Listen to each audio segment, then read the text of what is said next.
మెదక్ జిల్లా నర్సాపూర్ అంబేద్కర్ చౌరస్తాలో ఎమ్మెల్యే సునీత లక్ష్మారెడ్డి ధర్నాకు దిగారు. బీఆర్ఎస్ నాయకులతో కలిసి ఆందోళన చేపట్టారు. ప్రభుత్వానికి వ్యతిరేకంగా నినాదాలు చేశారు.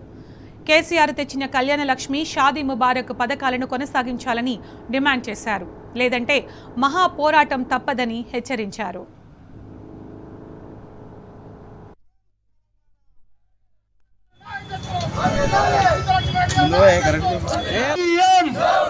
ఇదేమి పాలన, ఇదేమి పాలన, ఇదేమి పాలన, ఇదేమి పాలన. కళ్యాణ లక్ష్మి పైన కక్ష ఎందుకు? కళ్యాణ లక్ష్మి పైన కక్ష.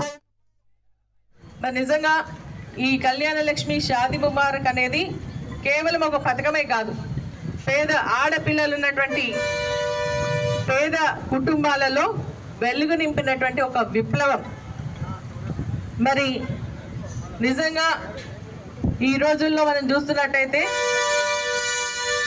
గ్యారెంటీ అని చెప్పేసి ఎన్నికల సమయంలో ఇచ్చినటువంటి వాటిని గాలికి వదిలేసినటువంటి సమయంలో ఎన్నికల మేనిఫెస్టోలో పెట్టకుండా, మరి అదేవిధంగా హామీ ఇవ్వకుండా పేదింటి పిల్లకు ఒక మామగా, అదేవిధంగా పేదింటి కుటుంబానికి ఒక పెద్ద దిక్కుగా ఉండాలన్న ఒక ఆలోచనతో కళ్యాణ లక్ష్మి, షాదీ ముబారక్ అనే కార్యక్రమాన్ని మన పెద్దలు కేసీఆర్ గారు తీసుకొని రావడం జరిగింది.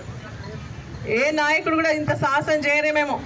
మరి అదేవిధంగా ఏ పాలకుడు కూడా ఇంత సాహసించరేమో. ఎందుకంటే కొన్ని వేల కోట్ల రూపాయలు దీనికోసం ఖర్చు అవుతాయి, కానీ దీన్ని అమలు చేయాలంటే కూడా ఇబ్బందులు వస్తాయని చెప్పేసి ఆలోచనతో మరి చాలా మంది చేయనటువంటి ఈ కార్యక్రమాన్ని తన భుజస్కంధాల పైన వేసుకొని పేదింటి ఆడబిడ్డ పెళ్ళైతే వారి ఆత్మ గౌరవంగా ఉండాలి, వాళ్ళ భవిష్యత్తు బంగారంగా ఉండాలి అన్న ఒక ఆలోచనతో మొట్టమొదటి క్యాబినెట్లోనే ఈ యొక్క పథకానికి నాంది పలికినటువంటి గొప్ప నాయకుడు, మహనీయుడు కేసీఆర్ గారు అని చెప్పేసి కూడా తెలియజేస్తా ఉన్నా.